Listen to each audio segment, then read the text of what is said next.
is, well, what are they doing or what have they been doing to proactively be responsible and keep costs under control.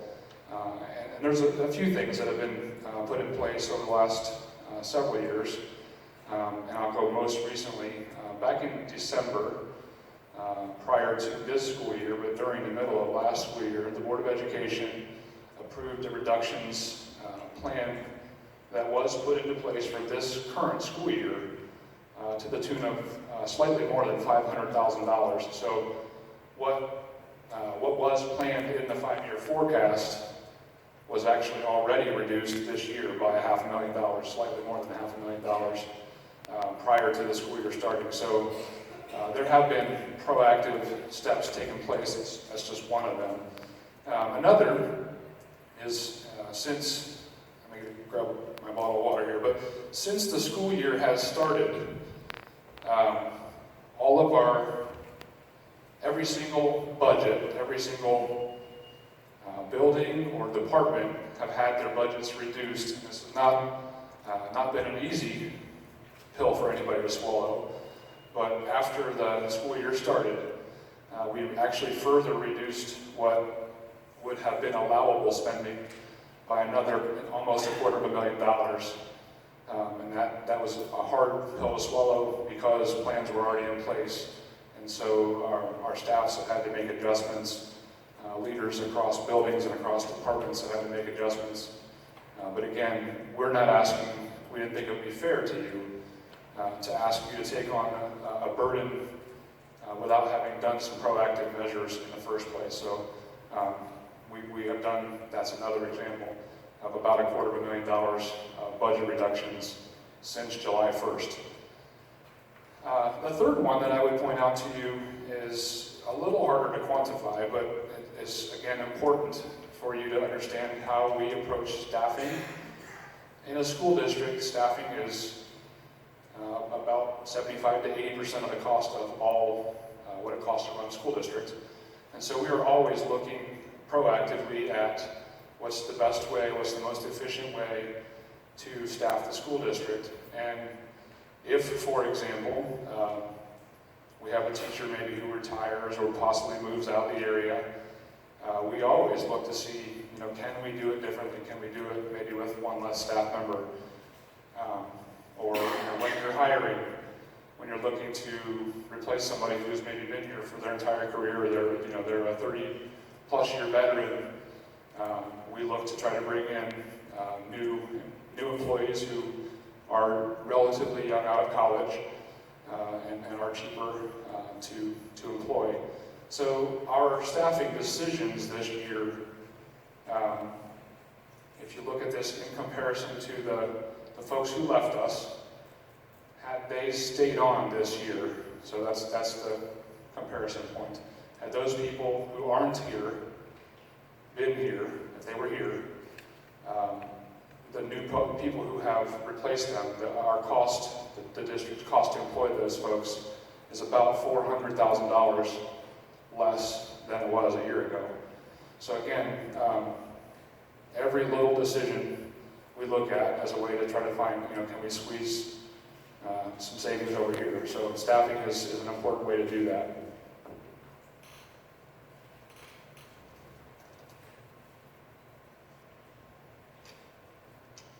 Anybody have any questions thus far?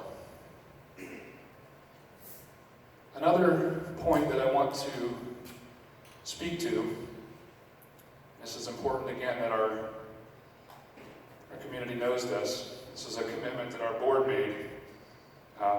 They have not committed to a timeline because it's not possible to commit to a timeline on this yet, but it's important that you know this. This is being approached as a stopgap measure. We're trying very hard not to ask the community for $1 more than what we need. And again, I would point to the 20 years since the last new operational dollars. I think is pretty good evidence that the district has done that. But one of the things that the board has already talked about and openly talked about is when new revenues come into the district that make it possible for us to reduce reduce this tax, that the board would come back to the voters and ask you, hey, would you like to reduce the, they're going to reduce the tax. It would be in your hands to do that at that point in time. And again, I can't tell you that that's X number of years down the road, because we're talking about future revenues that don't exist today. But I will give you some real examples. This is not a pie-in-the-sky thing. You're all aware of the windmill farm. Whether you're for it or against it is not the point of this conversation. But that will generate new dollars to Benjamin Logan. But the point there is will. It's not yet. But we all know that that's actually happening. It has moved from a conversation of, hey, maybe this is going to be a real thing, to it is a real thing. You can go see the roads that are being put in, the lanes that are being put in to put the bases in for those new windmills. So that is a real example that we know dollars are going to come to Benjamin Logan in the form of it's called a pilot, a payment in lieu of taxes. So as dollars come in, and again, that's one example, the board will be able to evaluate, okay, this has helped to offset a cost that we're going to ask you to help with right now. And so there would be a point in time where they might be able to say, they would be able to say, okay, we're at 1.5, we want to come down to 1.25 maybe, for example. But those are all, those are variables. They're known. We know that's going to happen. But we don't know when, and we don't know how much those dollars are going to be yet, or when we're going to receive them. So there are other examples like that, where there's other projects that are in the works in the community that are less for sure. So we think things are going to happen, but until they're, shovels are in the ground, then we obviously can't count on those things yet. Another example is the school funding model, actually, the state of Ohio school funding model. There is talk at the state level of changing the school funding model. I won't try to portray that as anything close that you can count that on. That's going to happen next week. We don't have any evidence that says that's the case. But there is real conversation about the state of Ohio changing the way it funds schools. And so, and again, that's not theoretical. That is a very real conversation. If and when that happens, and additional dollars are brought to the district, that'd be another opportunity for the board to look at its financial health at that point in time and say, okay, we just received X amount of new dollars. Is this a time we can come back to our taxpayers and say, hey, we want to give you the opportunity to drop this back down? Those are real things that the board has already talked about, and again, I will not commit them to a time on that, because we simply can't do that. Those are the dates and the exact dollars amount are not known at this present time. Any questions on that?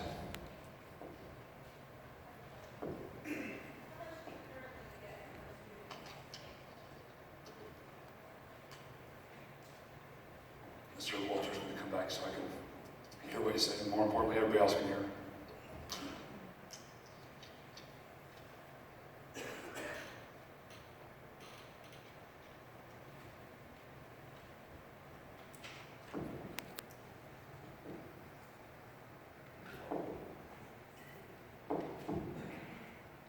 I was asking how much money we currently get per child from the state.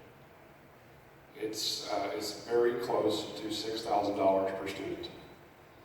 Not exactly 6,000, but very, very close to 6,000. How many open enrollment students do you have here? Over 250, and I can't tell you the exact number, but I can tell, I just looked at this today. We are very much positive on open enrollment, meaning there are more kids who open enroll into Benjamin Logan. We do have kids who choose to open enroll out of Benjamin Logan, but we are very much net positive to the tune of several hundred thousands of dollars to the school district every year. And that's a perfect example. Those are decisions that we are intentional about. We take open enrollment. We don't slam the door shut on open enrollment at a certain date, and that is a way to create revenue to the district so that we don't have to ask you for dollars any sooner than necessary. Thank you. You're very welcome. Yes, sir. Mr. Walter, right here. Early on, you were talking about tangible property tax. So my recollection says there's something the state did regarding that. But so that's a two-part question. One, would you elaborate on what that revenue stream was and where did it come from? Where did you supply that revenue? Sure, happy to do that.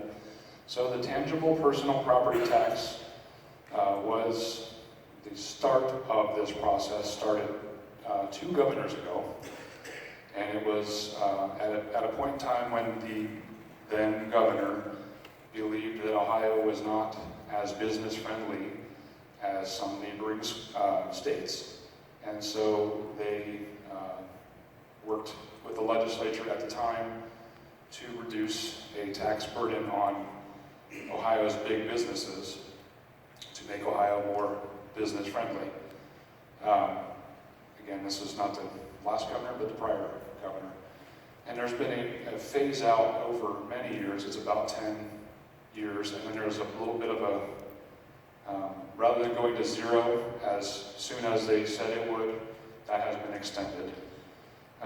But in 2008, when that first started to become very real at Benjamin Logan, we were receiving about $2.3 million per year. And again, that's an approximate number. That is intangible, or was intangible personal property tax. That number is now down to around $400,000, and again, the plan is to go to 0 in the next couple of years. So what is tangible personal property tax? Again, if I'm over your head on this, if you're like, oh gosh, I don't want to get too far in the weeds and get you confused, but tangible personal property tax was a tax that was paid by businesses on their inventory, on the things they had in their business to do their business. So for example, and this is true for any business, I could pull any name, it could be NK Parts, it could be Honda, it could be NEX.